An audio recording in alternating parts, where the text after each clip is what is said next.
The Midwest, home sweet home in good old Indiana. Place of small towns, cozy families gathered together, and fields of corn and rustic woods. But, like any town, there is a dark underbelly that often goes unnoted. We are part of that darkness. We lurk in the shadows to bring you the best in horror, metal, and stories of the grotesque. This is Blood in the Cornfields. All right, welcome in, cellar dwellers. I'm Mark. And I'm Ivy. And we are Blood in the Cornfields. Glad you joined me on that one. I feel like I'm too loud. Did I not last time? I don't know. Did you want me to be louder? It could be louder. Bitch, you need to scream it from the top of your lungs. Oh, okay, next time. Oh, just kidding. Remind us next time, guys, and I will scream it. Oh, okay. So I guess we just won't cut that out. We'll just leave that shit in. I think that's funny. That works for me. Well, we are so excited to have our guest with us today. She is obsessed with horror movies. I found her on TikTok under Scary Movie Club. I know on your Instagram it has periods after each word. So we are happy to have on our guest Reagan today. Reagan. So did your mom name you after Reagan from Exorcist? Wish. The story that I've been told is that there was a soap opera that my mom liked watching while she was pregnant with me, and there was a character named Reagan, so that's better than the other option, but, you know. Was it Dallas? Yeah, was it Dallas by chance? You don't know? Maybe. I was disappointed when I found out it wasn't from The Exorcist, so I stopped asking questions after that. That's totally viable. I bring up Dallas because for our 100th episode, we did kind of like a riff on the movie Cellar Dweller, and the two main characters, the one female looks like she would be from Dallas, like the hair. She looks so glamorous. Oh yeah, she's so glamorous. She does not look like she should be an art student. Yeah, at all. And then the other guy's a complete chode. Like he's a complete chode. He's so stupid. Boy. He's so stupid. Have you ever seen Cellar Dweller? I haven't. No, I feel like I need to though. You Watch it with our riff. Yes. Oh, it's available on YouTube. Yeah, we have it on YouTube with our commentary and stuff over it too. So it's awesome. If you watch that, you'll totally get what we're talking about. So, but to kind of talk about the 100th episode, since I managed to bring that up. You were good at segues. Yeah, that's just I'm like one of those dorks on the scooter. Like I'm just that good. So we recently had our 100th episode. We were so excited for any of you listening that showed up. Yes. The bands, everyone that was involved, Steve, and we'll include Margot in that as well too, because I know she was involved as well. But so excited. Why don't you give everyone a little rundown of your thoughts on how it went? Yeah, I thought it went really well. I was getting very nervous 30 minutes till. Hardly anybody was showing up, and we had only sold maybe, 5 tickets, and I'm just like, oh shit. Yeah, people don't buy pre-sale. It's also just a, it's just a fact, if you're doing a metal show, people are going to be there late. Yeah. It's never going to start on time, and that's okay. Mm-hmm. And more people started showing up, and different people came for different segments, which was fine.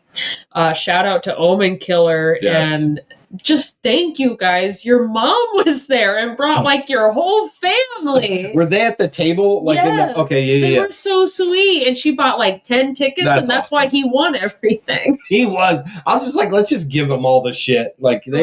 But that's so great that, Omen Killer, we appreciated y'all coming up, but it's fitting that they got a lot of the stuff. Because coming all the way from Bloomington. We had a raffle. So the band that we're talking about, Reagan, they came from Bloomington's 3 hours away. Yes. So a little bit more. Yeah. So they came up Bloomington, south of Indianapolis, and we're up at the very top of Indiana. Yeah. So they came all the way up there. So that was great. Wrecked Wrens kind of getting us started off was really good. It was great to meet them.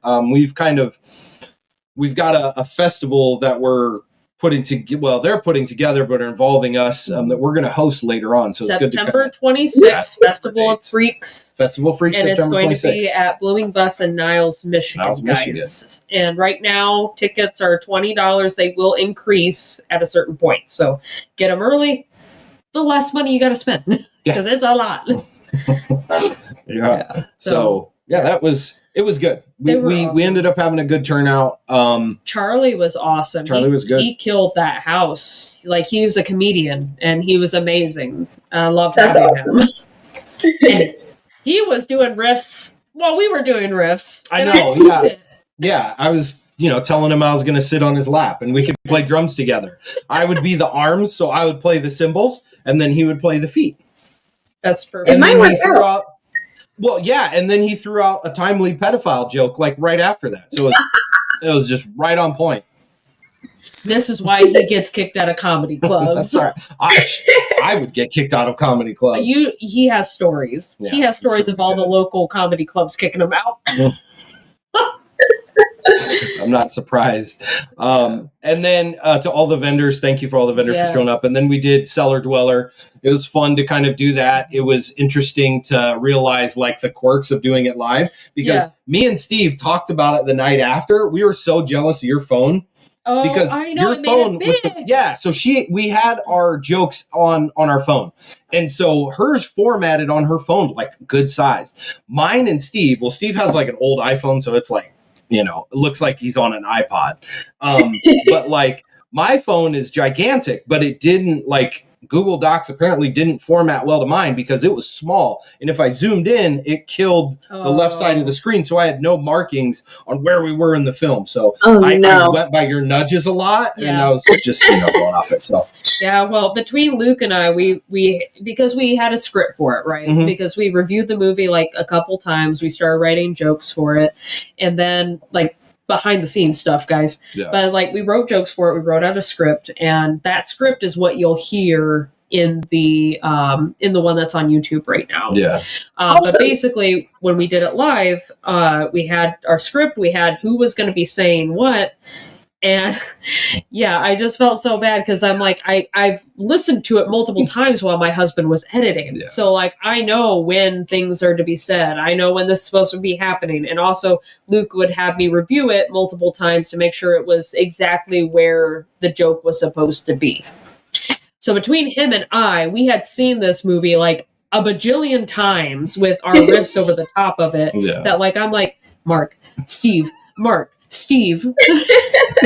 We're just sitting there like, because so I've never done anything like that with like multiple people. And so like, if I miss my cue, that makes her cue recognition that much harder, because now she has a less point of reference because I'm not saying my shit. So then she could get lost, or vice versa, whatever, And if me and Steve both missed our marks, then it makes it that much harder on her. And then I felt bad too, because like there would be times where, that was a really good joke. We should have said it.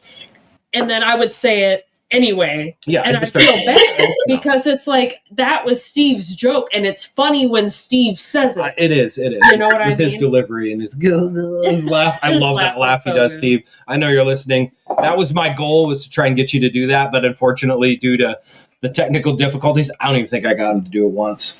I don't think I even got him to do it once. That's okay. That's the risk that you run when you have a live show. I know.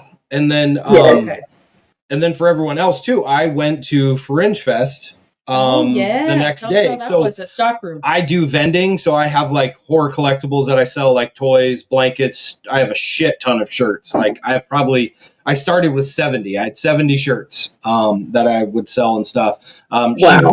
She bought my Megan Muscle Mommy one.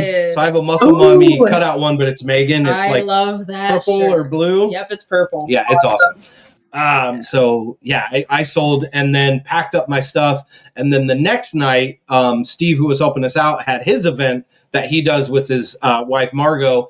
And it's a free for all. It's crazy awesome. There was pole dancing, aerial acts. There was poetry.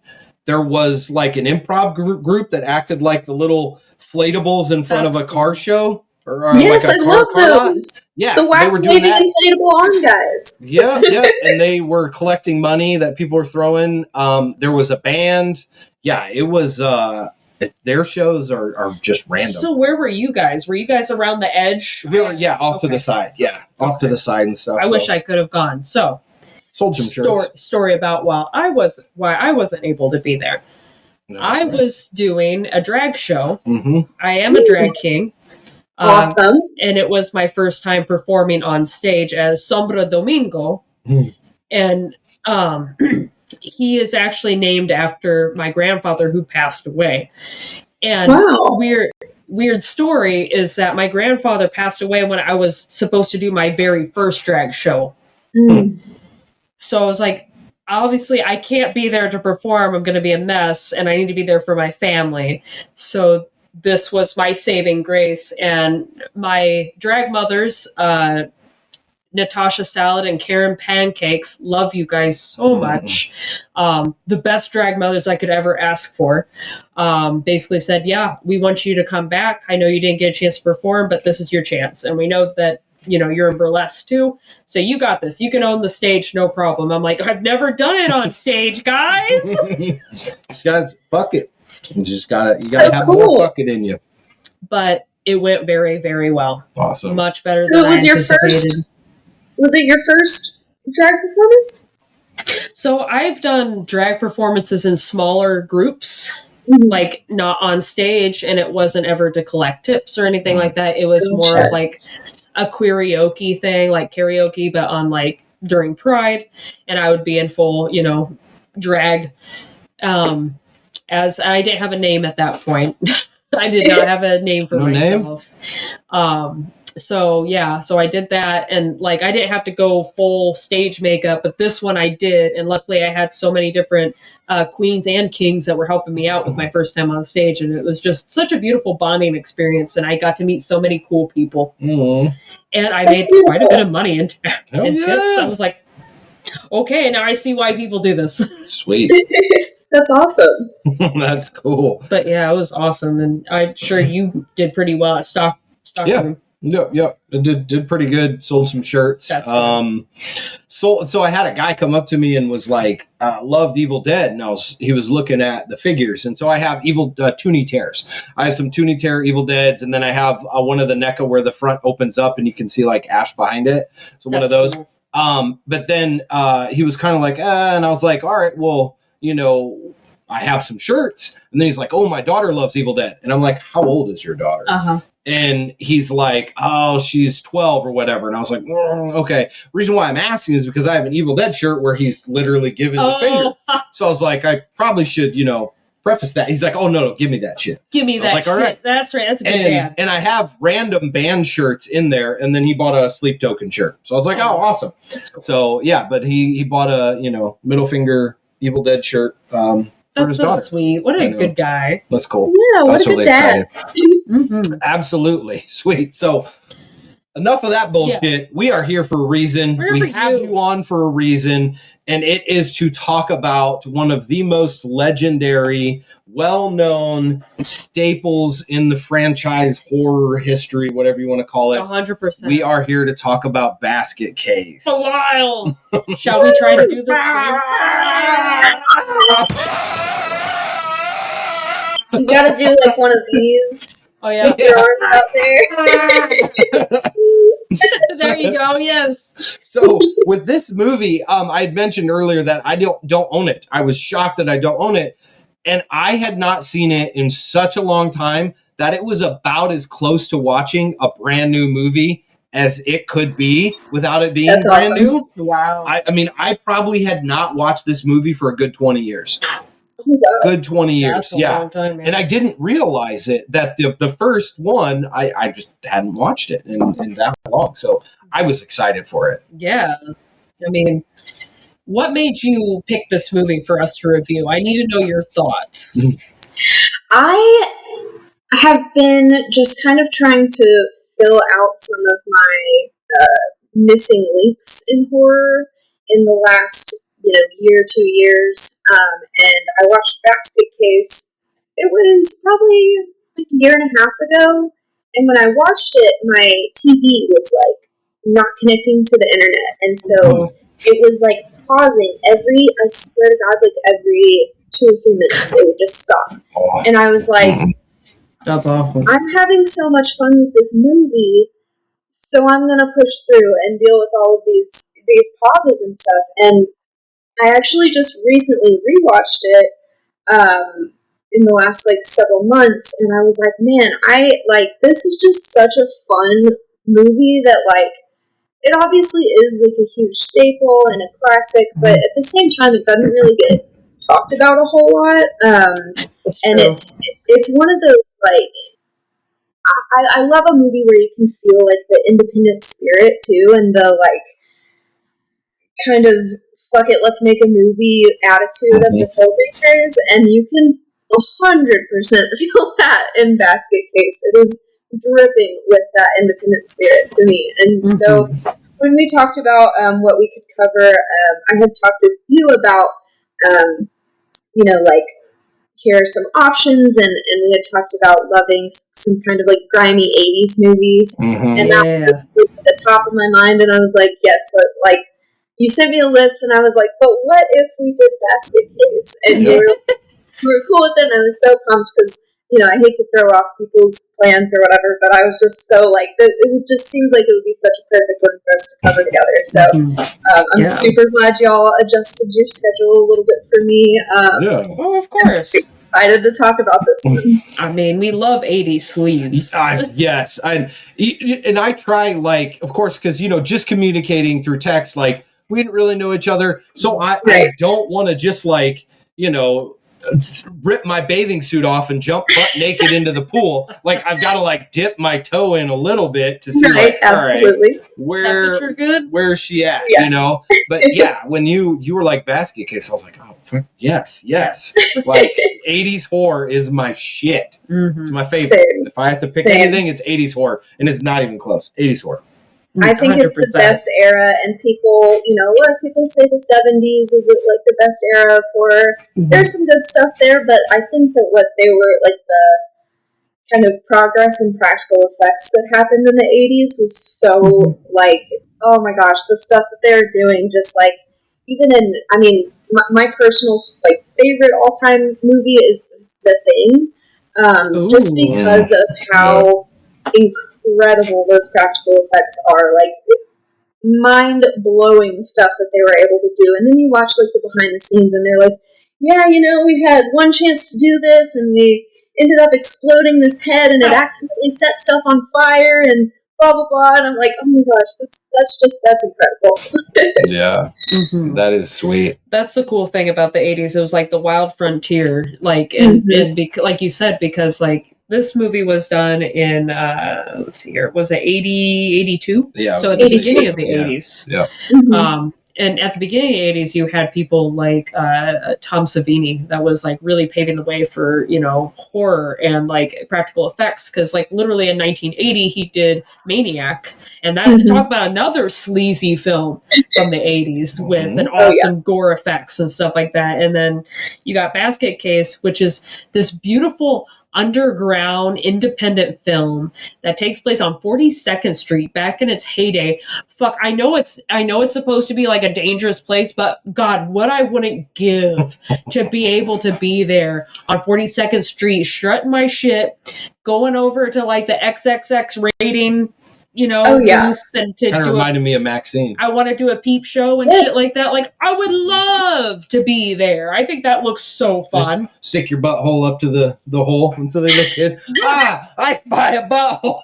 I'm cool with that. That's fine. I've always loved that. Like, that was my first idea with a peep show. I don't know why.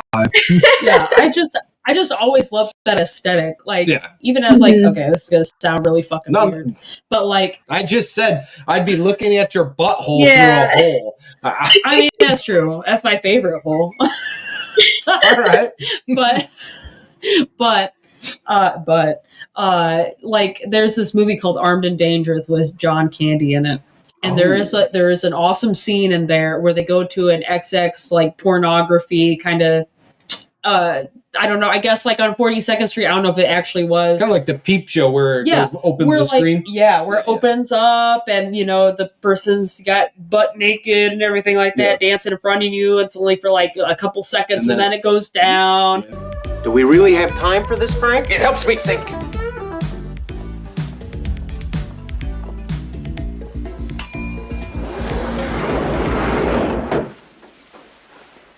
And I'm just like, oh my God, I would love either to be the person receiving it or the person behind the glass. You would go either way. I do not care. Whichever one. You just want to be involved. I just think that sounds fun. We need to bring that shit back. I'm the creeper in the doorway trying to get a peek for free. Yeah, you don't pay. Yeah, the dirty little creeper that's like trying to look. Yeah, that would be me. Oh, man. But yeah, that just kind of, I don't know, it sets the atmosphere for the whole place. It does. Frank Hentenlotter grew up in that area and you have more thoughts on it than I do at this point, but because we talked about this ahead of time, but and I don't want to steal your thunder, but there's like a lot of independent crossover that happened. I want you to explain that because I need to shut up because I know where I'm going to go with it. Yes. So I know you had kind of like an overview prepared. The stage is yours. Like, I'm so curious to hear what you kind of have. So yeah, it's all yours. Let her rip. Mm-hmm. Yeah, okay, so Basket Case follows a young man who goes around New York with his mysterious basket, and you find out pretty quickly what's in the basket, what the plan is. They are, long story short, trying to get revenge on the doctors who separated them. They were conjoined twins. They had a very sketchy operation where the doctors separated them very at sketchy. birth. Yeah. Extremely. Very gross scene. And so we just follow them as they go stalk these doctors down and get their revenge. It's a really awesome practical effects showcase that, there are some moments that they're not good, but they're great they're like charming, you see specifically the stop motion aspects so funny and like when Belial comes down. Yes. Very, very stop motion, and you could tell it was Frank Henlotter's first time. Oh yeah, absolutely. It's like if one of us did it. Yeah. Well, my 100%. Term for that type of thing, so the term I use is shit-tastic. So that kind of stuff is shit-tastic, yep. Extremely shit-tastic is how I would classify this film. Yeah, he did the stop-motion animation himself, like you said, and he was trying to find an animator, couldn't find someone, did it himself, and then when he saw the tapes, he got so mad about it that he threw them away and just stopped filming for 2 months. 2 months. He was like, I'm done. We're not doing this. That sucked. It's over.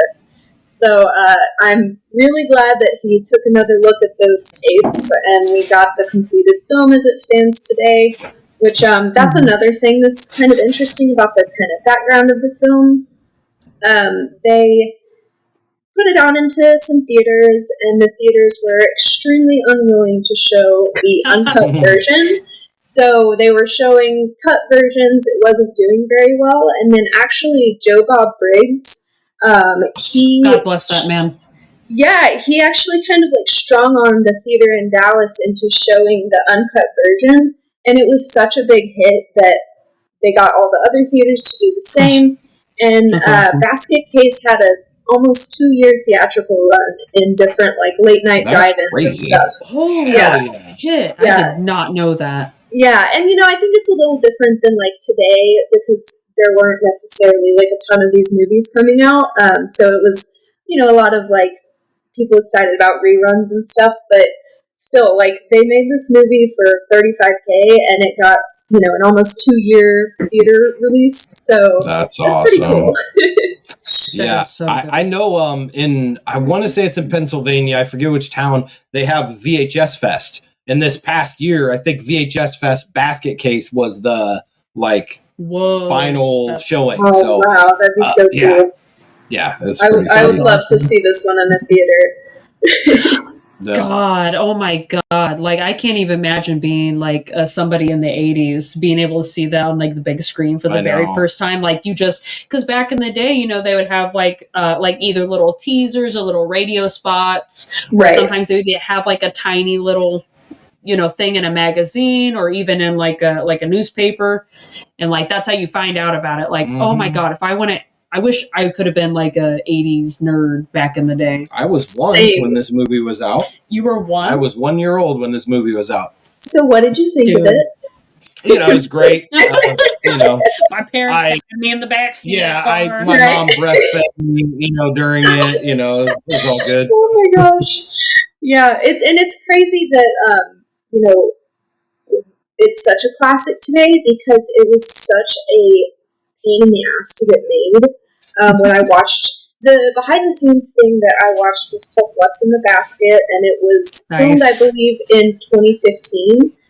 So it was way much later, like a retrospective kind of deal. Yeah. But that's cool. They interviewed obviously Frank Henenlotter, Kevin Van Hentenryck, the star, and then like a couple other people who were involved. And Frank Henenlotter said that he had way more like casual, tame scripts that he was kind of shopping around, and he was like desperately trying to get funding for all of these like normal movies, and then like no one wanted to fund anything, so he kind of like out of spite was like, you know what, fuck it, I'm going with my craziest script and I'm going to make it myself. And so the way that they got it made was, I think he said that he and a friend gathered like $2,000 or something, and so they shot the first few scenes with just that. And then they would show those scenes to other people and be like, look, we're making a movie, help us make the next scene. So they would do that, make another couple scenes, go back to people with money, and just, that was how they made the movie. It was like scene by scene, fundraising as they went. That's so crazy. We need to do that. Isn't that just need to do crazy? that. Yes, I'm it's telling you. I got scripts. I just need I know. I've been waiting for you to assign someone to bite my penis off. I know. I've just been waiting for it, but it just ain't happening. It will happen. Put it out into the ether more. Please, yes, absolutely. someone come bite my penis off. Is that what I'm Yeah. supposed to do? Please, yeah.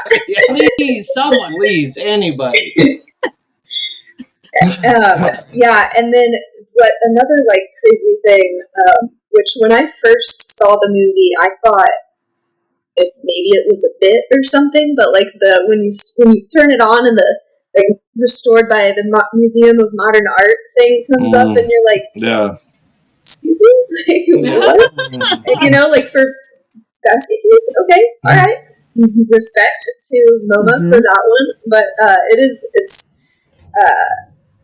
there's stuff like that. There's stuff like there's a point, and I don't remember when it is, but in my notes I just have hair in the frame, because there is that scene where there's that little hair sticking up like right up here. Of the reel. Yes. Oh my gosh, I hate that.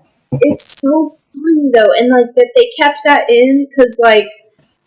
Yeah, what else are you going to do with it? Right, like they were like, we already shot this, it's here, this is how it's going, and then, the final restored, probably 4K restored version now still has that big old hair right there. Yeah, for like a full, 2 or 3 minute scene. It's just like, right there on the bottom of the screen. It had to be, I forget our lead character's name, but it had to be a fro hair from his hair. Yeah. His hair is crazy wild. It's beautiful. Yes, it is.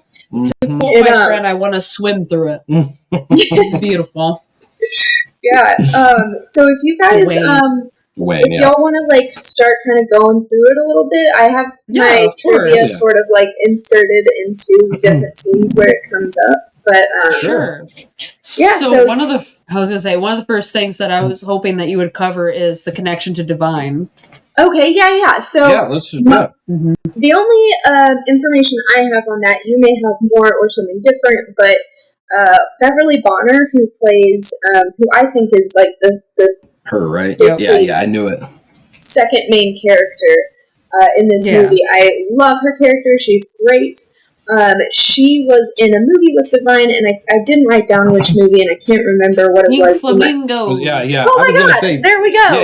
Yeah. I thought she looked familiar. I haven't watched Pink Flamingos in forever. Yeah, pretty much the biggest one. Yeah, so she was in Pink Flamingo with Divine, and Frank Henenlotter cast her just straight from that. He's like, I love her. She's great. She's in my movie, and he actually ended up expanding her role a ton. because he liked her so much. And then she ended up being in all of his movies after that. So a really cool relationship that was formed there. In that particular movie, in Basket Case, she's the nice, or I guess they call the friendly prostitute that lives next to him. Shouldn't all prostitutes be friendly? They are. I mean, sex work is real work. Yeah. They're Right. Like people. Hey, a back alley hand job's still a job. Same thing. Yeah, I mean, yeah. Oh my gosh. And I think the other cool thing is that Frank Henenlotter actually had a short film that was done I'm trying to remember what it was called, but it's like a circumcision horror film. Whoa. Called Cut of the Knife or something like that. And it actually was the short that premiered before Pink Flamingos. Okay, yeah, because I was gonna say that's I think why he saw or when he saw Beverly Bonner was like a premiere, and I think I remember. Sorry, my dog's shaking, but I think I remember in the little behind the scenes thing they did mention that he had a short premiering in front of that. So yeah. Mm-hmm. I think that's so cool. And then there's also one other bit. It's not Divine related, but Sharon, his love interest, she was in a band, like a punk band. Really? Yes. So that's a wig she has on the whole time because she has a full shaved head. That's kind of rad. I think that is so badass, dude. That's Yes, so cool. me too. My thing with her. Oh no, go ahead because I have a stupid point. But go ahead. Well, I was just going to say when I first saw the movie and I saw Dwayne, the main guy, and then I saw Sharon, and I was like, God, they've got crazy wigs going on. And it turns out that only hers is a wig because in the behind the scenes thing, that guy still has the same hair. It's gray now. Or in 2015, it was gray. That's cool. But he had the same flow going on. In 2015, he had the same flow. That is Absolutely amazing. That's awesome. Yeah, I was gonna say for me when what's the character? What's the love interest name again? Sharon. When she's first introduced, am I weird or did anyone else think she was blind? The way she was looking at him was like off-centered. I was like, is she blind? That's what I thought at first, but then you're like, oh no. And there was another scene too where someone was looking at someone and I'm like, why are they kind of like off-centered? Like they're looking not directly at them. They're looking at the camera. That's the issue. They always tell you in film, because Luke's done films and I've been on a couple of films, it's like, don't look directly at the camera. People are going to know you're looking at them. Don't do that. It's going to look unnatural. You need to look at whoever it is that you're supposed to be talking to. Yeah, I legit thought she was blind. Like, it reminded me of the blind chick in Toxic Avenger. Oh, right. That's what it reminded me of. I see it.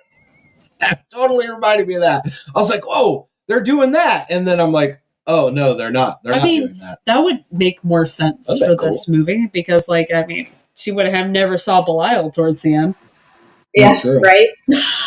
True. Her band was called the Tattooed Vegetables, and I tried to find them, but I couldn't. That's good. She's now an artist. I found her Instagram, and she makes some really cool abstract art and some really cool, sculpture art. So she's still send that to me. That's cool. Yeah. Oh, yeah. She's still a creative, and I freaking love that for her. That is amazing. That's awesome. Love that. That's so cool. Awesome. Yeah. So this movie, I also heard behind the scenes is that his daughter, Frank Henenlotter's daughter, was involved in a couple scenes or something like that. I did not learn anything about that in my research, but apparently I don't know what scene it is, but apparently the Belial puppet hand was too small for adult fingers, so they used his daughter's hand, who was a child, to manipulate it. That's awesome. I could do Belial's glove. I have Burger King hands. Oh my god. You know that I have little baby hands. When I played soccer as a full-grown adult, in my 30s, I had to use youth goalie gloves. I do. I have Burger King hands. Where you have to hold my Whopper and feed it to me. Oh, that's what you mean. Oh, yeah, Burger King hands, where they're the little tiny hands, and he's like, I can't hold my Whopper. That's so me. Funny. So I totally could have been used in this film for Belial. So, that's awesome. Yeah.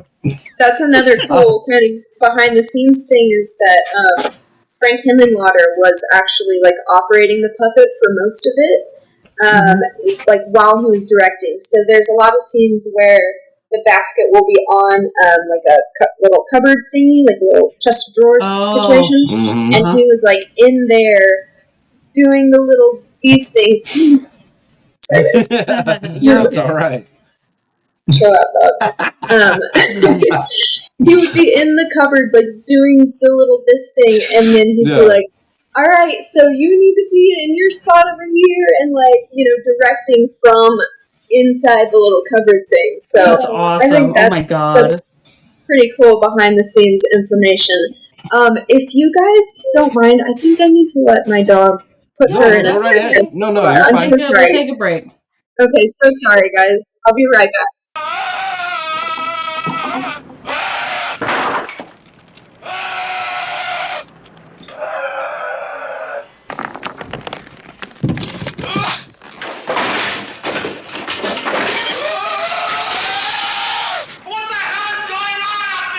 I wanted to Belial the shit out of that office so bad. Oh my God, dude.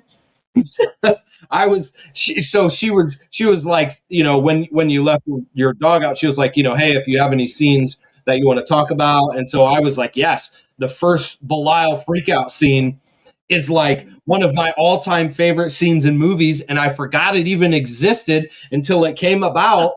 But I was just like, I was watching it at work, and my boss has really been pissing me off. And so I was like, dude, I want to fucking Belial the shit out of this office. I want to take a chair and throw it through the window, and then like just cut my arm on the like glass and just smear my blood all over the place. I just wanted to go.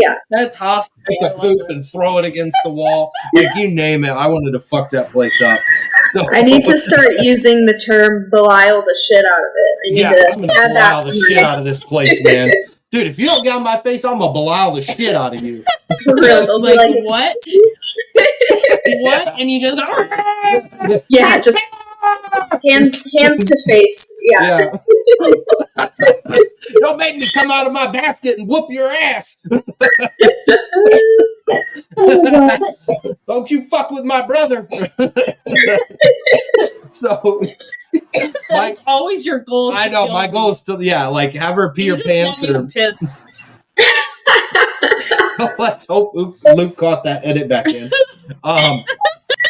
I'm curious to see where he's going to cut that back in. So you have fun with that, Luke. We definitely made that hard for you.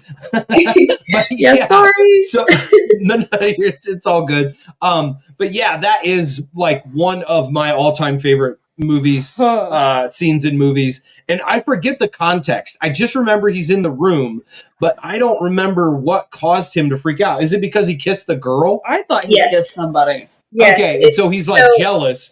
Oh, yeah. Yeah, well, I'm like, I don't know what exactly he's jealous of, because it's when Dwayne leaves him in the hotel room, he puts a TV there and just turns it to, like, static channel, and he's like, here, this will entertain you. Move. I know. And so then he, like, leaves. He goes off to his little date with Sharon, which, by the way, when he first meets Sharon in that doctor's office, I was dying laughing when she's like, you haven't seen the Statue of Liberty? You haven't seen this thing? You haven't seen this? And she's like absolutely giving him the third degree about what he has or has not seen. And he's like, I haven't seen anything. I just came here last night. And she's like, she's weirdly aggressive, like pissed off about it. And then they go on their date and he's like, he says something like, to be honest, like, I don't really care about seeing New York. And she's like, well, to be honest, I don't care either. I just wanted to hang out with you or whatever. And I'm like, girl, I think you cared. Like, it seemed like you cared kind of a lot. You seem like you were really upset about not knowing your city. Yeah. And then, they make out. And Belial throws a huge fit, and that is such a good scene. I think it's the first time we see the stop motion. So you're like, oh my gosh, it's incredible. He's like shaking the bed and like, and it's so cool because like they're telepathically linked. Yeah, and that's what it is. So he's pissed off because he's kissing her because he sees it or whatever. Right. He probably experiences it, but it's like I'm not having that experience. I'm locked in the fucking basket the whole time, guy. Don't worry. In the second movie, he'll get it. It's all good. Yeah. I actually haven't seen the second movie. I feel like I need to. You need to. The second and the third. Because the second one, he does find love. And in the third, he has a family. Oh my gosh. Wow. Okay. Yeah, I need to watch definitely need to see those. Yes. 100%. So he has a penis. Somewhere. Something. Might have to fold some stuff to the side to get to it. That is a interesting question that I had when there's a pretty graphic and I would say unnecessary sexual assault scene towards the end where he basically he put on ropes her and everything. Well, and he I don't know how she dies, but when he just slaps her, right, or something. He's kind of choking her, but then he gives up on choking her, but she's still acting like she's being choked. Assaulting her, and then when Dwayne walks in, it's just her lower half is covered in blood and she's dead. And so I'm like, what the fuck happened here? And I don't love that. And there's also in the behind the scenes thing, I learned that the crew, a lot of the crew walked off set during that because they were like, this feels unnecessary. The blood feels gross and weird, and so he had a lot of pushback on that, and he still in 2015 was pissed. He was I don't, those people didn't even know what they were doing, blah blah blah. He was still mad that those people walked off. That's the one part of the movie where I'm like, oh man, fuck, I don't like that. But it's the sleazy 80s movies and if I may, what are you going to do? If I may interject just a brief thing. Speaking of 80s movies, there is... what are you doing? There's friends of ours that are making a movie that is very 80s. Are you plugging this right now? I am. That is very heavily 80s inspired. However, that was one of their issues with 80s films, is that it had... It unfortunately about the 80s films is that they exploited women, they exploited people of color, and there was a lot of homophobia. So one of the things that our dear friends Carla and Rachel wanted to do was make a very fantastic 80s themed film called Jody that's going to be coming out this year. Yes. This summer, I think in June.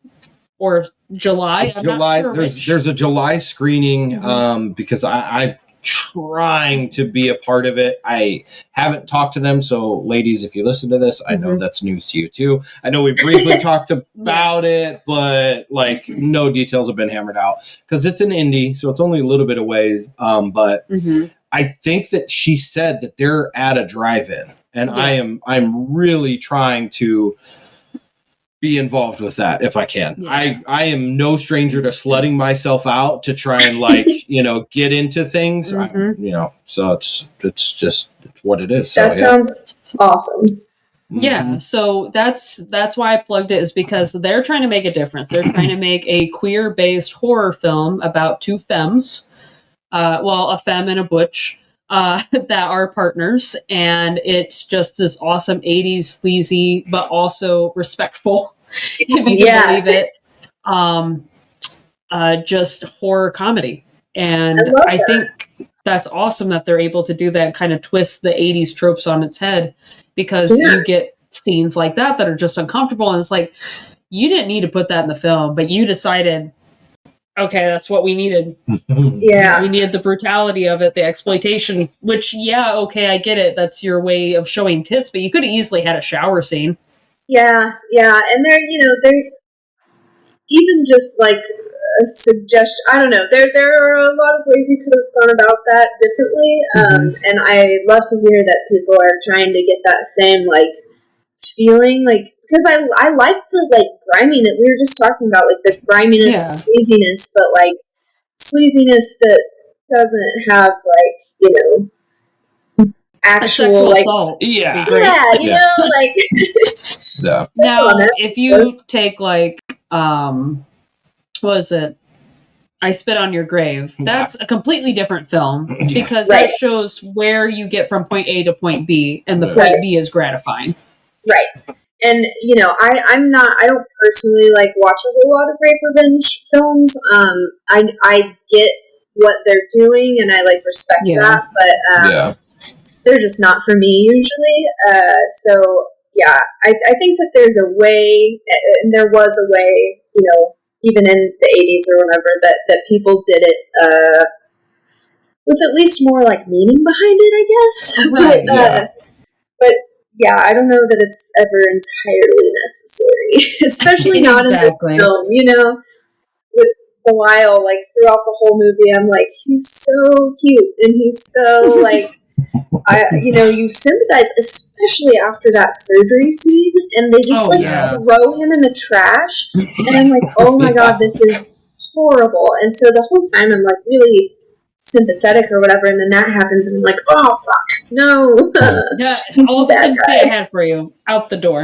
Gone. I know. It's bad. Just maybe he just hasn't had a lot of time with the ladies, and he just doesn't know what he's doing. So he got a little caveman. I'm trying to like too, maybe like, throw another perspective, but I'm not really trying. But I agree with you. Yeah, it's weird. Yeah, you know, women have it hard enough. Like I'm, as a man, I'm fully aware of that. I have a 9-year-old daughter. I am scared shitless when she gets older. Like, I don't even want to put myself there because I will fucking hurt somebody. We'll just leave it at that. I will fucking hurt somebody. On a lighter note, we do get dick in this movie. That's right, we do. I was so proud. I was like, Yes. I was watching on my phone, but I was like, I didn't go back, but I was like, I wonder if it was flopping.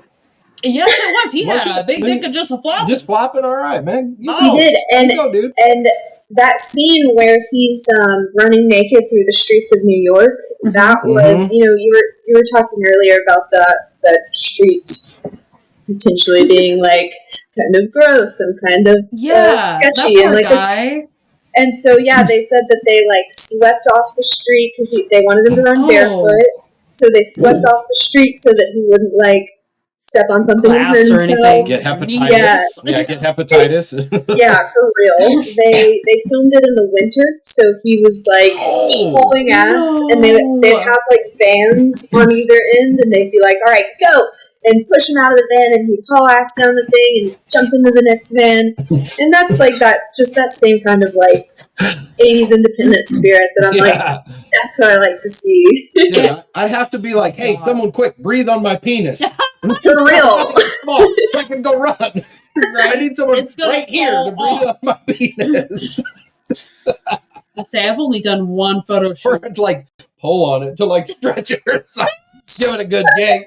I was going to say elongate it a little bit. I've only done one photo shoot out in the cold, and I swear to God, I thought my cooch was going to fall off because I was half naked, and I'm just like, oh my God, I think I'm going to die out here. I'm good. I think they said that they filmed it in February in New York, so that had to have been miserable. It's already bad here in the Midwest, but I can't even imagine New York where you're by the water and shit. That's Chicago. Yeah, so poor guy. Who also in the behind the scenes thing, they were talking to him about different things, and he gave this little like speech about how he thinks this movie is truly about the id and like who you really are on the inside. And I'm like, dude, stop being pretentious. No, just let it be what it is. Like, it's not that deep. Your brother's in a basket. Get over yourself. Yeah. You're like mushy little like brother guy. And there's even this scene where he describes him as like he looks like a really, like, I forget what he says, but something like he looks like a fucked up octopus or something. And I'm like, it kind of does. I can see that. I was going to say, I would really like to talk about the gore effects, though. The gore effects are... They're so good. And I think one of my favorite scenes in this one is the murder of Dr. Cutter, which, another thing, okay, the doctors are named Dr. Needleman and Dr. Cutter. Great stuff. Great stuff. Yes. And so that's good. The Dr. Cutter is the female doctor, and she's the last one that they get to, and he kills her with, like, scalpels to the face. So you see this drawer open up, and there's, like, all these scalpels in there, and then you just kind of see her, like, going like this, and, like, in between all of her fingers, there's just, like, there's scalpels just sticking through her whole face, and it's amazing, and I love it.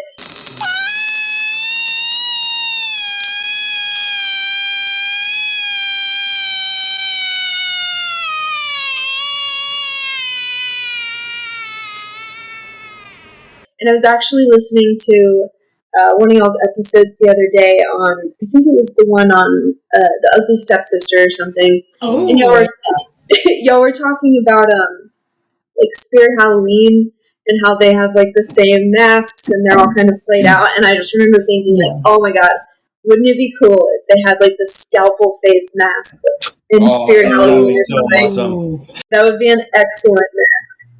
It kind of almost reminded me of Hellraiser. Oh, yeah. Like, in a way, like, if you could freeze the screen, I would be like, oh, is that like just part of one of the Hellraisers? Yeah. I was that's basically Pinhead. Yeah. Yeah, that was my favorite, like, gore part for sure. Yeah, and just there was a lot of like ripping people apart. You know, obviously there's a lot of symbolism there with, you know, they were ripped apart as children. Mm-hmm. You know, it's really poetic. Yeah. And but there's a scene during the extended flashback to their separation where they kill their dad. And guys, have y'all ever seen a murder weapon like this? It was basically a buzzsaw and a fire poker and like maybe a sword on wheels that went down a ramp. Cut their dad in half, hot dog style.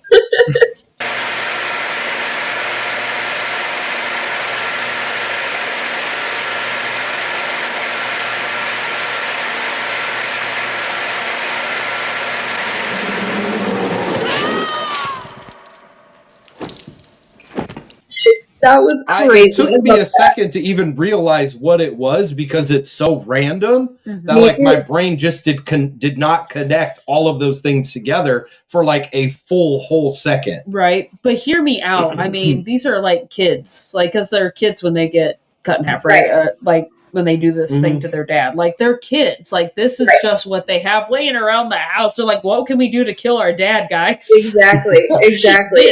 This combination of shit, where that's what we're going to use. Just tie it all together, put it on wheels, and push it down a ramp, and that'll be effective. And the way that they just have this scene is shot where you just see the dad's legs, and you just see one go this way and one go this way. That's so good. It's perfect. Most of the people that they rip in half hamburger style, but their dad gets hot dog style. So I like the variance there. Yeah, and you know, the thing is about like the dad, like I understand, like, oh, the birth of the twins killed your wife, like that does suck, but it's like that's not fair, okay? Like to just like separate the two boys, like okay. Speaking as a parent, like that would be weird, but also it's like this is how, because I'm also Catholic and I'm not going to preach, but it's like, this is how God made them. So let's leave them together. It's kind of cool, actually. Yeah, well, and even if you, like, for health reasons, had to separate the two, you don't have to throw Belial in the trash can. Yeah, don't fucking throw him away. That's my baby, too. Yeah. In the trash. That's my baby. I know. It's crazy. I'd be carrying him around all day, just like this in a little carrier, and be like, "That's my baby." The little front backpack. Yep. So he'd look like Krang on the Ninja Turtles. Oh my god! He would. He'd like sit in your chest, has the arms out. That's my baby. Yeah, that's what you look like. You know what I'm talking about? The character on Ninja Turtles. I don't. I didn't watch a lot of Ninja Turtles. Oh yeah. I think He's that was Krang. I'm gonna try and pull. No, you're right. It's Krang. Believe me, Casper has had me watch a ton of 80s Ninja Turtles. So I don't know if you can see that well enough. So he's got the body inside. Oh, let me see if I can turn it down. Yeah. You can see it really well there. Oh, yeah, he's got like the body inside his lower part. And I just imagine that's what you'd look like carrying Belial with a front backpack, which, side note, for the baby shower, the one thing I asked for was my kid backpack for Minnie. Oh, yeah. Yeah, so that was the one thing I got at my daughter's baby shower was the kid backpack. I mean, they're so nice. Oh, they're awesome. And I wore it, and we freaking went everywhere together. Yep. She had her feet hanging out and arms. Oh, we went everywhere together. We did that all the time with Casper, and I miss when I could carry him because now he's over 3 foot tall, and I cannot do that. And I am a almost not even 5 foot woman. So if you can imagine. See, wait, how tall are you? Oh my God, guys. You come up to, you're under my arm. Not 5. I am about 4'11", I think. Same. And so I'll if I ever go to the doctor and, they do your height or whatever, I've had a couple doctors who were like, we'll let you be 5 foot. And I'm like, bitch, I wear my 4'11" with pride. Yeah. Exactly. Like, I know what I am. I don't need your yeah, and I accept it. Like, don't give me handouts. Stop it. Right. Stop feeling sorry for me. Exactly. So, kind of as the movie progresses and you really figure out, how much damage is this little guy willing to do, or how much are they going to allow him to do? Right. Because you've got, the hotel staff coming up all the time, and they're trying to figure out what's going on. And Belial is now, throughout the movie, becoming more and more aggressive and more often just flipping his shit and wrecking people and stuff. So I found that interesting because it kind of all, it kind of all comes to a head towards the end, and not seeing it in a long time. It kind of ended not how I was expecting at all. It does not have an ending how you would think. Because you assume that they maybe died at the end? Well, you 100%. I'm pretty sure that there's confirmation that there's no pulse for either body. Because Frank Henenlotter, he was super resistant to making sequels to this. He really just wanted to let it lie. And he was telling a story in that behind the scenes thing where he was in a meeting with a producer not long after Basket Case came out, and he was like, this guy was just like, so what ideas do you have?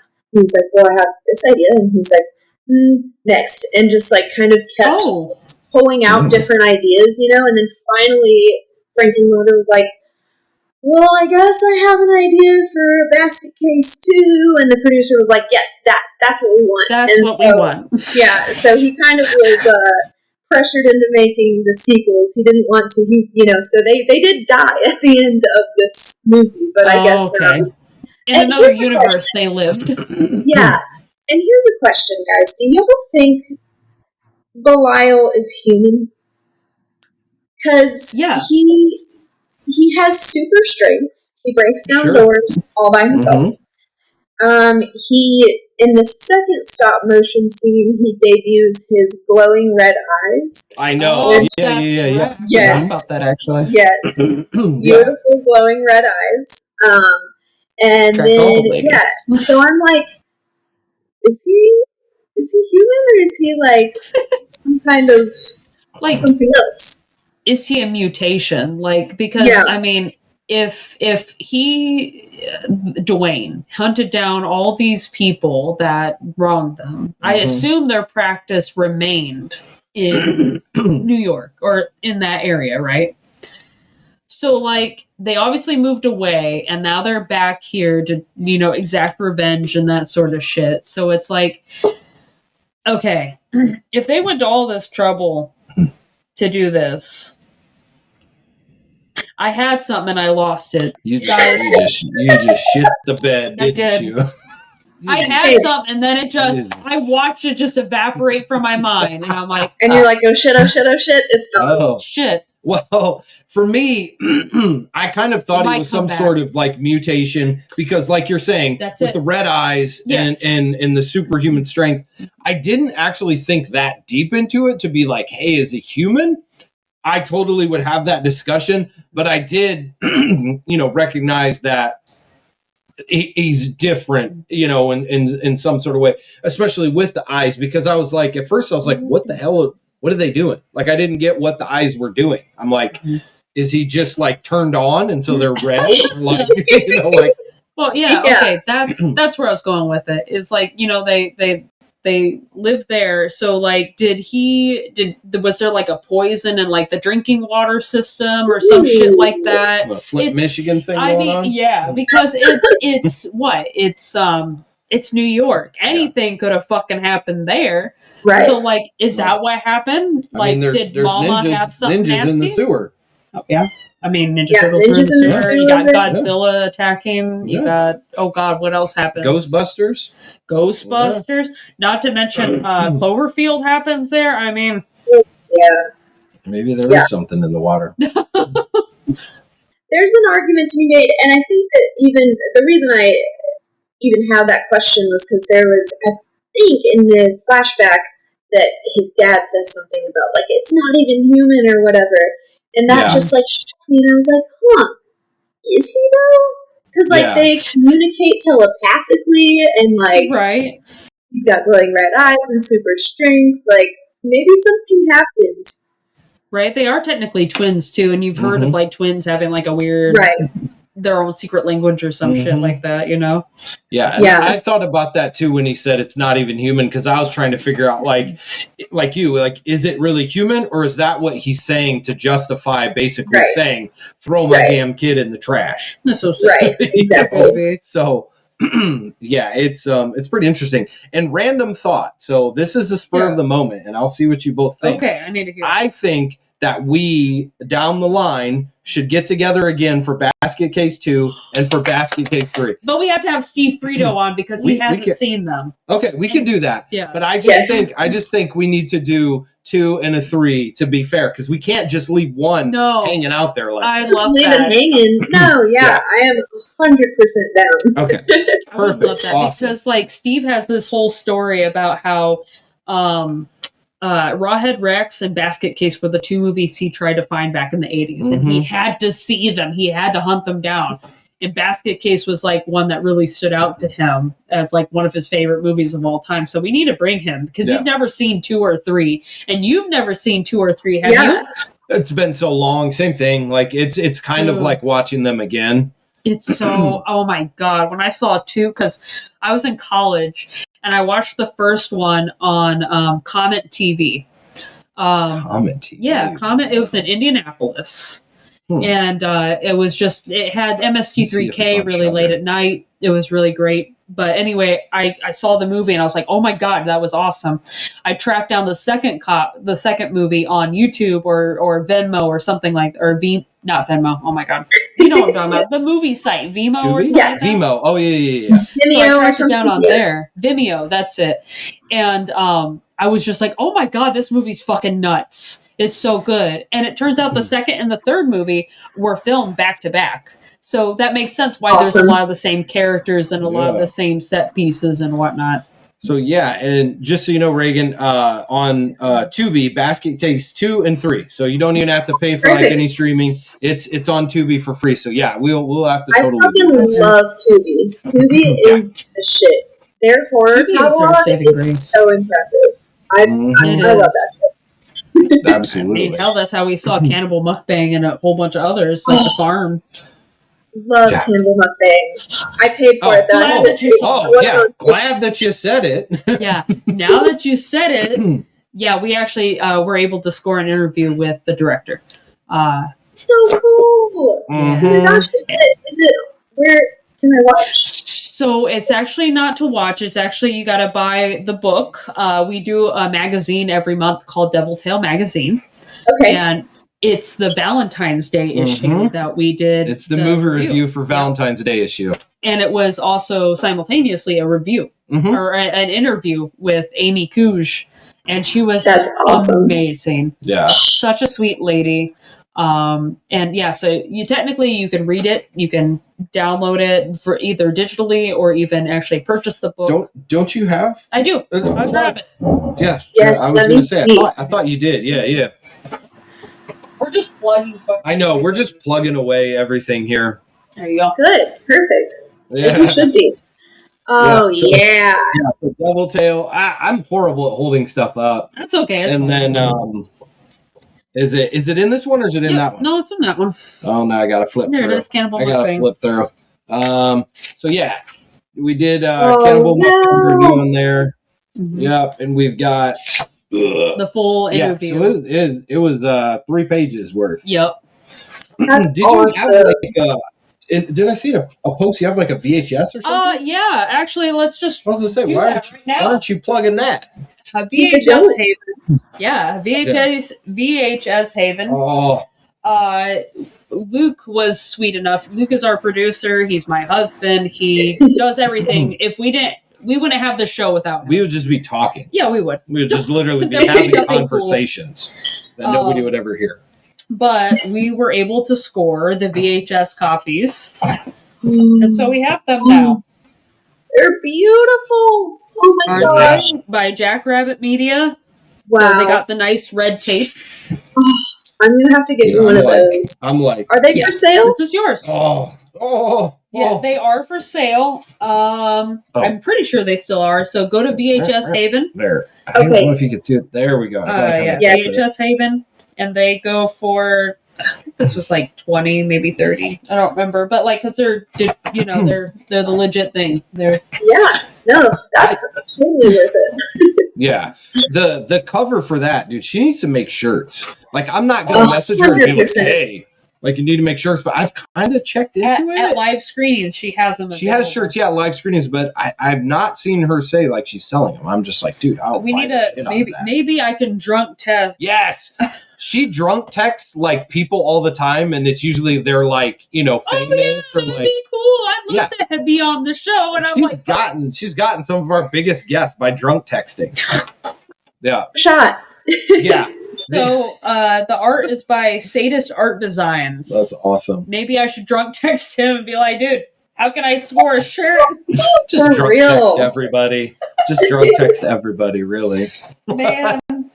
Yeah, so I don't drink, so there's no drunk texting with me. I don't drink at all, so there's never any drunk texting. But I communicated with Jessa Jupiter Flux for like a year, 2 years? About 2 years. I communicated with her for like 2 years. If you don't know her, she's an amazing actress. She's absolutely stunning. She's so fucking talented. She's in a lot of underground stuff. She was in OnlyFans, which reminds me, what is the shorter girl's name? I think her name's like Dallas. Oh. Anyway, we have a director friend, Robbie, that's Robbie Lopez. Yeah, casting girl from OnlyFans in it. But anyway, that's awesome. Jessa's done a ton of shit. She's always going to like conventions and stuff. So talented. I'll shoot you her Instagram. Mm-hmm. Yeah, do that. Yeah, absolutely. So sorry we got sidetracked on that Cannibal Mukbang thing. Yeah. But I mean that's why we're here. It's so good. Exactly. We're here to promote shit. So we're all about the independent movies. Exactly, yeah.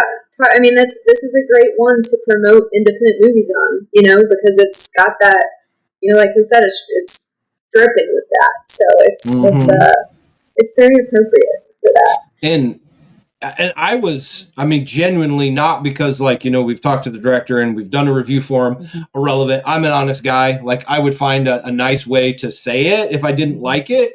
But I shit you not. Cannibal Mukbang, I had no expectations. That movie is fucking phenomenal. Like, it's so I was good. blown away with how good it is. The lead actress, holy shit. I was like, what are we watching? Oh, I know. Like, we get all levels of independent movies thrown to us, from like college kid levels to all that sort of stuff. And it's, it's great. It's all awesome because I'm not doing shit. I can't direct nothing. It's all better than I would do. But there are different levels and degrees to things. And I was like, this is like, why are we reviewing this? Like, this is like fucking. And how do we score an interview? Yeah, exactly. This is like really good shit. So. Yeah. And when are they putting it in theaters? I know it should be. It needs to be. So she's done some releases, but just I think around where she's at. Yeah, which I think it's going to catch on. I think she might be based out of New York, New Jersey area. Probably. So it's like, oh yeah, of course, all the artists are over there. Not that we got some good artists here too, especially in Chicago. But there's so much more, there's some places that are a little bit more embracing of artists that are willing to do movies like this in theaters. So it is. I just recently moved to the Austin area from way out in West Texas, and there was a distinct lack of that kind of stuff there. So it's really cool to be in Austin where there were plenty of artists in Abilene, but they weren't necessarily given the chance to do anything big, you know what I mean? And so in Austin, you can get those independent movies screened at places, and I think that's really cool. Yeah, I appreciate that. Definitely.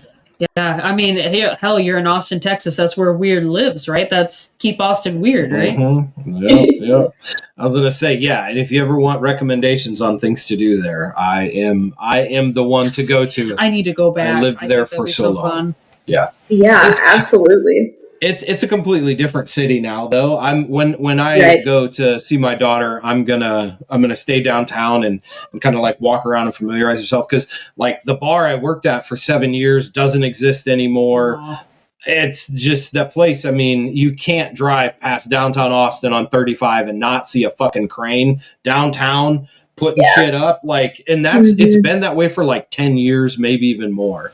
I first moved to Austin in 2009. So I'd been there for a while, and I was security bouncer in a bar for 7.5 years, right on 8th and Red River. So if you're familiar with the area, any of you listening, it's where Stubbs is at. So Stubbs Barbecue is on the 8th side. The police station is on 35 side. I was right across the street from Stubbs on the same side, across from what used to be Headhunters and then was bar rescued into Metal and Lace. And then I think, it was bar rescued. It was crazy. I got to see I think it was the FBI shut them down. It was so cool. Shit. Yeah. The owner was an asshole. Everyone hated him. He would go to town meetings and piss everyone off. So his license technically expired at 12:01 on that day, and they were there at 12:01 to shut his ass down. They pulled up and just cornered off the intersection because his bar was right on the corner, and they came in and shut that shit down. It was crazy. I was just standing there watching it. It was awesome. You're just damn. I always saw a bunch of shit downtown, so it's pretty crazy. Hell yeah. Yeah. Yeah. That's awesome. So I guess in summary, I want to take a second and kind of go around and let each of us have, our thoughts. Yeah. If you want to rate the movie, we rate the movies sometimes through 1 out of 10, that sort of thing. My benchmark is if it's a 7 or above, to me that signifies you should own it on physical media. So anything that's under 7, I'm like, you can pass on it. Okay. Well, let's hear your rating first. Man, I think I would go with an 8.5 or something like that. That's a solid score. Yeah, because I really love the movie. I do. We kind of started talking about this earlier a little bit, that the ending kind of you're wait, shit, it's over. So there's a little bit there where there's obviously room for more character development or whatever, but for what it is, I think it's really great. It loses a star or whatever for me for the sexual assault scene that I don't feel was necessary, but besides that, I think 8.5. I think the something that I forgot to mention earlier, they filmed a lot of this in the same they filmed a lot of it in sex shops, and they filmed a lot of it in like the same rooms that they would just like tear down what they had and put up new stuff to act as walls or whatever. Like some of those doctors' offices, I'm like, I really hope that's not a doctor's office, you know? Yeah. Right. But yeah, it's just that independent spirit. I love that, and I love the 80s. I love practical effects. I love crazy creature design too, which we didn't touch on that enough. I don't think that I feel like the Substance got pretty much all their creature design straight from Belial. 100%, just down to like Eliza Sue's like nasty form. It's like, oh yeah, that looks like Belial. And the Malignant of it all. Oh my god! Oh my god! Mm-hmm. Thank you for reminding me. I fucking love that film. That's what I do. That film. You know, that's what I do. It's so cheesy and corny, and I remember. When she first revealed that in the back, I'm like, it's Belial! And like my husband's like, oh my god, this is just updated basket case. It 100% is. It is like the Blumhouse basket case, basically. Right, exactly. A big budget, fucking nuts basket case. And I'm like, yeah, I miss that era of Blumhouse when they would do crazy shit. They're not doing crazy shit as much anymore, and it's very sad. Leaning more into like non-horror stuff, which I hate to see, honestly. Stay horror. Yeah. I mean, I know they like to try to do elevated horror, but you need to stop and get out of that. Because does Blumhouse put out The Mummy alongside Lee Cronin? I want to say I think so, but I don't remember. We watch too many damn movies. They run together. Because I did like Lee Cronin's The Mummy. Yeah. Whom I also drunk text. Mm-hmm. He did respond. Yeah, he responded. Oh my god, that's so cool. I freaking love Lee Cronin. Dude, his Evil Dead Rise, I know it's controversial to say, but that is like that's truly a comfort movie for me. Like, I put that on all the time. I love it so much. And that's my Mother's Day movie. Perfect. I love it. It's a great very thematically appropriate. Right? It's so good. I love the lead actress in that. I don't understand why it gets as much hate as it does, because it's perfectly fine. It's an Evil Dead movie. Come on, guys. And it's got great gore. It's got great set pieces. Like, it's awesome. And Lee Cronin, I don't know if you've seen The Hole in the Ground. I think that was his first feature. That one is so creepy. Yeah. Yes. He loves to do shit with children. Which I love. And that's kids.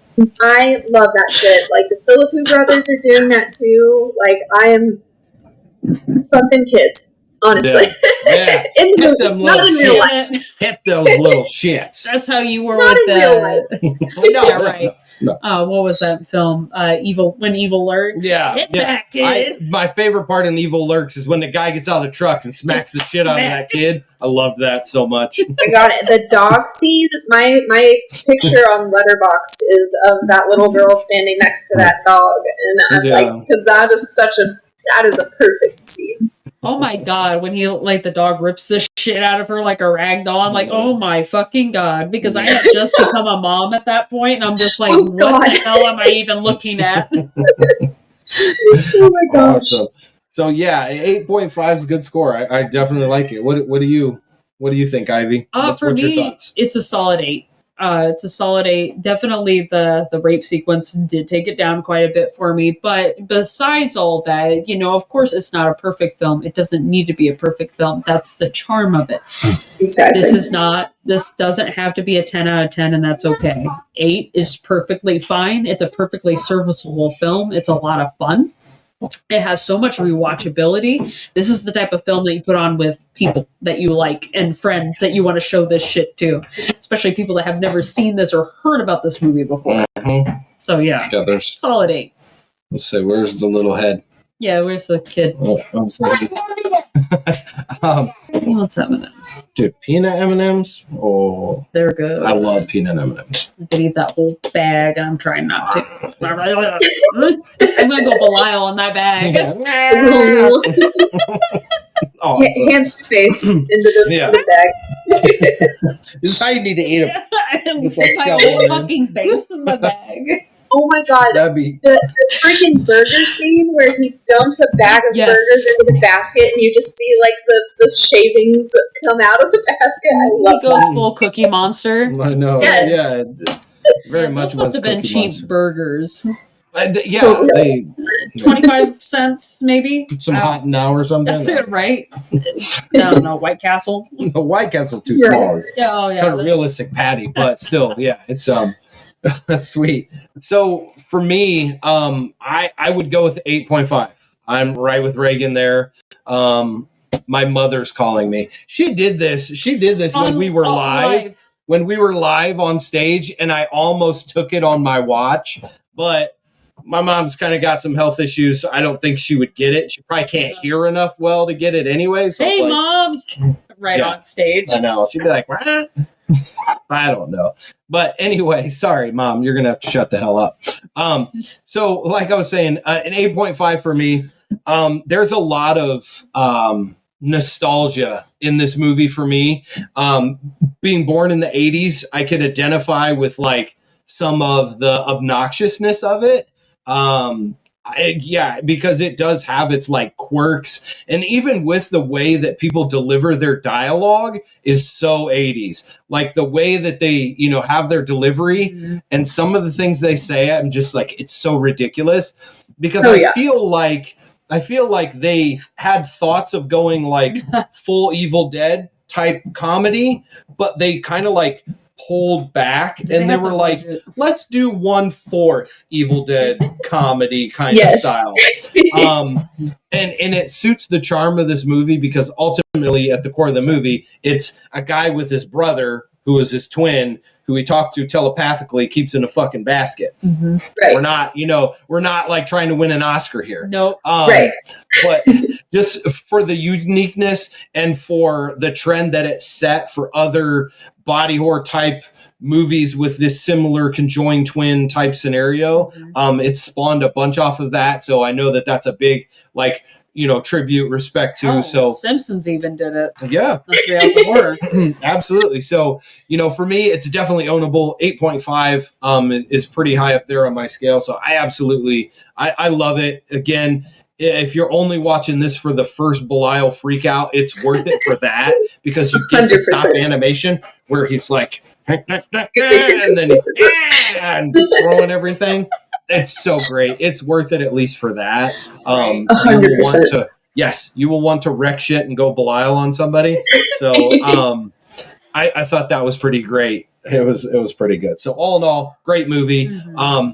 I'm excited to do the 2 and 3 with you as well too. Oh my God. I'm glad I thought of that. I think that'll be exciting. So we're pretty stoked for that. So real quick, plug your social media. If you have anything coming up, we do all sorts of events. I don't know if you do anything like that, but let people know where they can find you and see more of your awesome movie reviews. You have a good selection. So you can't really pin what you're gonna do next per se down because you'll do like slapstick horror, you'll do like an old one, you'll do a modern, you'll do like a very relevant in the now movie, and so I really enjoy that about your page as well too. So thank you. Yeah, I try to keep things because I have real varied tastes. I really love the horror genre. Like I call myself a movie person, but it's really like very specifically horror, and so I really feel like as a genre, it like contains all of the other genres. Like there's horror comedy, horror romance, horror whatever, what have you.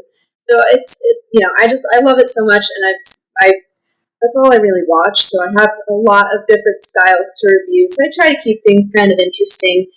You can find those reviews on TikTok at Scary Movie Club. It's scary_movie_club, I believe, on TikTok.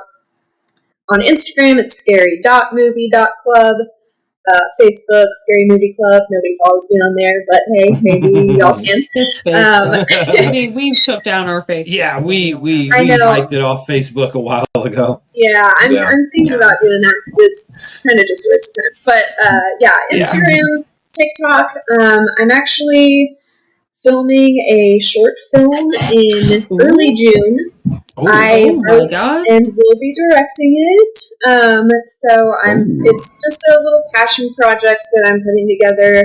My sister's an actress, so she's going to be my star, and we're making that happen in early June, and I hope to have it edited pretty soon after that, because I'm trying to get it into the specific film festival.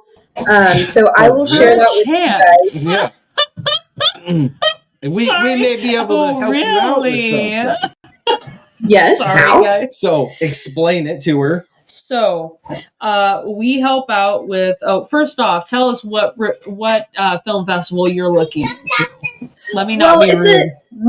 It's a pretty small one. It's called the Round Top Film Festival. Okay. I'm filming the movie in Round Top. It's a brand new. I mean, this will be the third year of the festival. My sister and I have been going since it started because we grew up in Round Top a lot.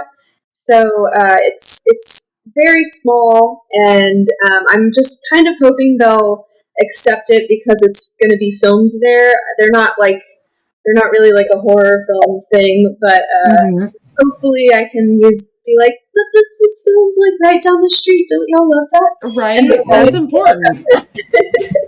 But yeah, so it's going to be like a kind of small town cult type of story. Nice. It's not the most original story that anyone has ever come up with, but I have never directed anything before, so I'm just trying to kind of get my feet wet in the filmmaking space. So trying to keep it kind of simple. Somewhere. That's what you do. Like one of the things that Tim Wallach and even like Robbie Lopez has told us time and time again, you just need to do it. Yeah. First off, put it down on paper. That's going to be the first thing that you do, because that's a good starting point for your script.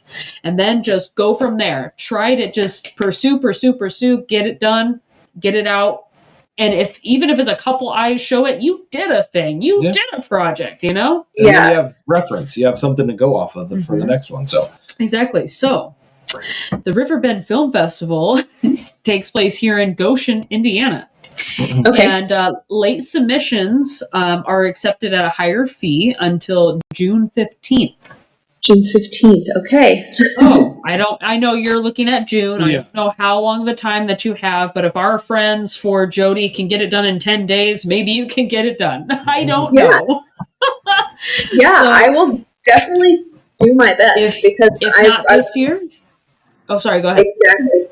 Well, I've never edited really besides like just TikTok videos and things like that. So, but I'm definitely on a little bit. I think the submission deadline for the Round Top one is early July, so I'm on a little bit of a time crunch, and I am gonna front load with like tutorials on how to use the editing software so that I can hopefully kind of hammer it out pretty quickly. But if I can, it would be so cool to get it up there to you guys. Yeah. That would be awesome. If not this year, you got next year, because it's usually in September.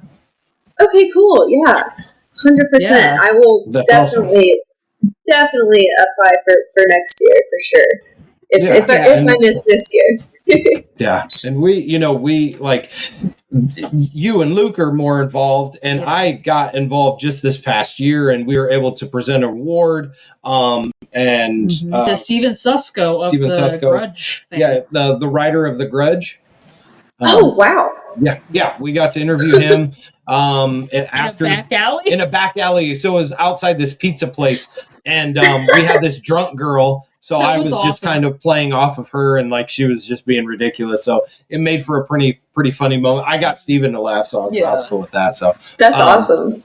Yeah, so it was fun. And then, there's some stuff going on this year. We're hoping we could land a really good interview. Doug Jones is going to be there. Yeah, so for those of you who don't know, is it Lady in the Water? Is that the name of the movie? No, he's Shape of Water. Yeah, he's Shape of Water. Shape of Water. Shape of Water. Shape of Water. Yeah. And then a whole bunch of else. Yeah, a whole bunch of other stuff. But does a lot of costume acting and stuff. But that's, for me, that's where I first knew him was, what was it called? Lady in the Water again? Shape of Water. Shape of Water. I don't know why I called Lady in the Water. Pan's Labyrinth, right? Yes, and Pan's Labyrinth. Yes. Yeah. We're trying. we're putting it out there. We're trying to, if we can do Juju, we'd love to see we him. would love to interview him. That would be Doug Jones. If you're watching, which I have a friend of a friend of a friend that knows him, maybe I can shoot my shot. Maybe I should drunk text him too. Yes. Do it. Drunk text. Hey, let's go to that place. I'll get a sugar high on cheesecake, and then you can drunk text him, but I can tell you what to say. All right, that sounds good. You check over it. Make sure I'll go into a diabetic coma, and then you can wake me up with the results. Dude, Doug Jones texted us. He said yes. So yeah, that would be awesome. And like she said, next year there's always two. So if you can't, but that would be great. That would be so cool to see something. And tell us when you get it out, because we can. We'll review it. We'll have your ass back on, and we'll talk about that as well too. What is it about? Can we ask? Yeah, we get a little sneak peek. So it's basically just a girl gets a thing in the mail that says that some mysterious relative she didn't know she had died and left her this house out in the middle of nowhere. And I feel like most people in our general age range can relate to being pretty broke, and if you just got a free house out of nowhere, you would go investigate it no matter the red flags. So she does, and things go poorly for her. So that's kind of what it's about. But the real question is do you need someone to get their penis bit off? Unfortunately, not in this one. Dang it! But I'll write something, or Ivy or me, one of us, someone. Yeah. So it's either penis getting bitten off, or if you need a creeper to like stare in someone's windows when they're like changing or something, I could do the creeper look. Yeah, the dead eyes. Yeah. just stare in the window. Look like I don't know, like I got slapped with a little bit of Down syndrome, but like not too much. Just a scotch. Like I ducked and it hit a little bit, but not full. So I'm good at that. I could do that too. So you just let me know if you need to whack me with a stick, or I do falls really well too, like realistic falls. Really well. Yeah, if you need me to just like run into a tree, like I could probably do that too. You do falls very well. You're a good fall guy, honestly. So you're the stunt guy. Yeah. Apparently, yeah. As long as it doesn't necessarily have to be graceful, I don't hurt you. Well, that's all right. I'm old. It'll heal. But anyway, sorry to get off topic, but we really appreciate having you on. I know I'm looking forward to 2 and 3. I'm so glad that I thought of this. Me too. It was all my ideas, gonna take credit for that one. Yep. Pat yourself on the back for that one. Yep. I do what I do.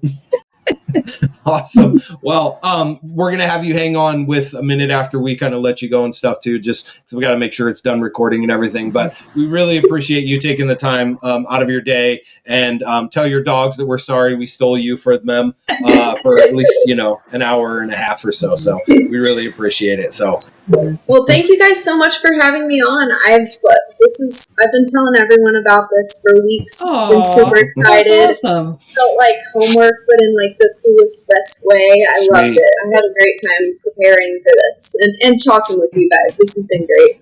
we loved it too, and we'll let you know when it's going to drop too, so you can spread the word. Yeah, because I recorded a TikTok already where I'm kind of plugging the episode. So just let me know, and I'll post that. Hell yeah. Sweet. Awesome. Well, with that being said, look out for each other, and good night, cellar dwellers. Bye-bye. Should we do the roar? Grandpa. Oh. That's the best ending ever. That Grandpa. Awesome.